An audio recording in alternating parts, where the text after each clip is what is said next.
Sean todos bienvenidos. En este momento iniciaremos con la explicación de las presentaciones vista en clase. Como podemos observar en esta diapositiva, Chahik distingue dos conceptos clave. La producción de capital normal, que llamamos IRN, es el nivel en que las empresas habitualmente operan, pero existe un techo físico por encima de ese nivel, que sería el IR max, que es la producción máxima que se puede sostener sin destruir el equipo, y es la máxima velocidad, todos los turnos posibles, todos los días laborales. Y aquí hay algo muy importante, que sería la brecha entre el IRN y el IR max. No sería un error, ni un desperdicio. Esta es una característica estructural. Las empresas diseñan deliberadamente su planta, con respecto al nivel que operan normalmente. En esta diapositiva, ¿por qué importa que siempre haya capacidad ociosa? Porque eso contradice directamente el supuesto neoclásico de que el capital está siempre plenamente utilizado. Marx ya había señalado esto. Si el capital estuviera totalmente ocupado en todo momento, ningún estímulo de demanda podría aumentar la producción real. Esto solo generaría inflación. Pero si siempre hay capacidad disponible, la economía sí puede responder a la demanda, con más producción y más empleo. Entonces, la capacidad ociosa no es un defecto del sistema, es exactamente lo que hace funcionar el mecanismo de respuesta ante cambios en la demanda. En esta diapositiva podemos observar que Chayk responde a eso con una distinción muy concreta. Es el resultado de un estímulo de demanda, que depende de dónde está la economía respecto al nivel de capacidad normal.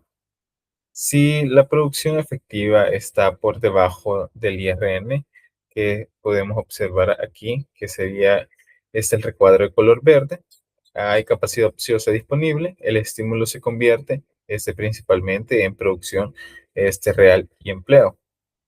Si estamos cerca del IRN, que sería el recuadro amarillo, el efecto es mixto, algo de producción, algo de precisión en los precios.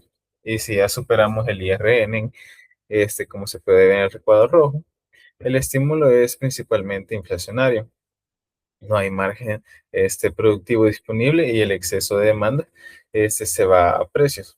Entonces, si el IRN actúa como un umbral, y esto nos lleva a la pregunta central que vamos a ver a continuación, que sería por qué ese umbral existe exactamente donde existe, que determina ese nivel de producción.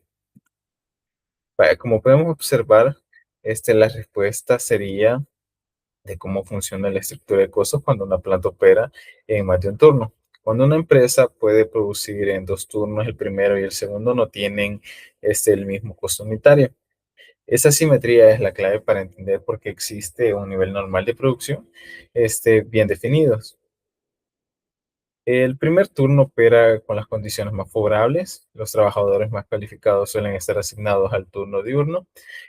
No hay primas por trabajo nocturno. El desgaste de la maquinaria es el mínimo esperado. En términos de costos variables unitarios, el primer turno es el más óptimo. Como en segundo caso, el segundo turno, en cambio, tiene una estructura de costos distinta. Para cubrir de ese turno se necesita primas salariales adicionales, ya sea por el horario nocturno o por trabajo extra, ¿verdad?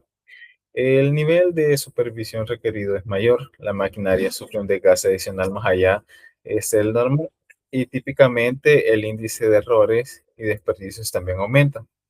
El resultado es que el costo unitario variable del segundo turno es sistemáticamente mayor al del primero.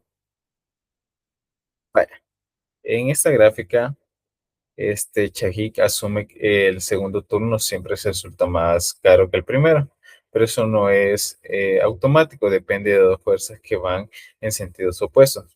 Por un lado están los factores que elevan el costo unitario del segundo turno. los bonos y las primas por turno adicional, la supervisión extra, el mayor desgaste de la maquinaria, el índice más alto de errores. Todo esto incrementa los costos variables unitarios. Pero por otro lado, hay una fuerza en sentido contrario. Cuando el segundo turno produce más unidades, los costos fijos se distribuyen entre un mayor número de productos. Y eso hace que se reduzca el costo fijo unitario. Entonces, la conclusión de Chaik solo se sostiene si el primer efecto domina al segundo, si las materias primas, el desgaste y los errores encarecen al segundo turno, más de lo que se ahorra al diluir los costos fijos.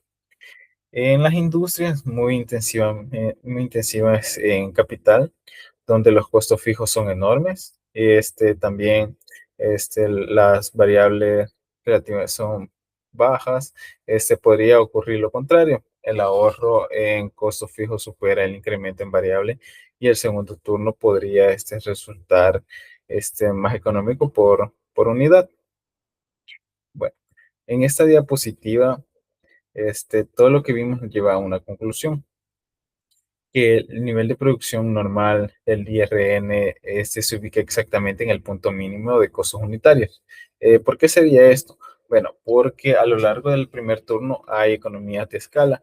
A medida que aumenta la producción dentro de ese turno, los costos fijos se distribuyen en más unidades y el costo unitario baja. El primer turno a plena capacidad es donde ese proceso se reduce de costos, llega a su fin. Si se produce menos que eso, los costos fijos quedan concentrados en pocas unidades y el costo unitario sube hacia la izquierda del diagrama. Si se supera ese nivel, se activa el segundo turno. Las economías de escala entran en juego, los costos variables unitarios suben, las primas, los errores, el desgaste adicional y el costo unitario también sube hacia la derecha. Entonces, el IRN en ese punto, inflexión, justo donde termina el primer turno y antes de arrancar el segundo, ahí el costo unitario total llega a su mínimo, dado que el equipo esté instalado, ¿verdad? Bueno, en esta diapositiva, podemos concluir que el primer turno completo es el punto de mínimo costo. Ahí los costos fijos están plenamente aprovechados y los costos variables aún no han subido. Es ese precisamente el IRN. En segundo punto, hay economías de escala hasta llegar a ese punto y deseconomías de escala al superarlo. Esa curva en U del costo unitario es una abstracción teórica, es el resultado de un funcionamiento. Realmente los turnos de trabajo en una planta industrial, ¿verdad? Y como tercer punto está quizás sería la más importante conceptualmente. El IRN no es el punto donde el costo marginal es igual al precio, ¿verdad? De mercado.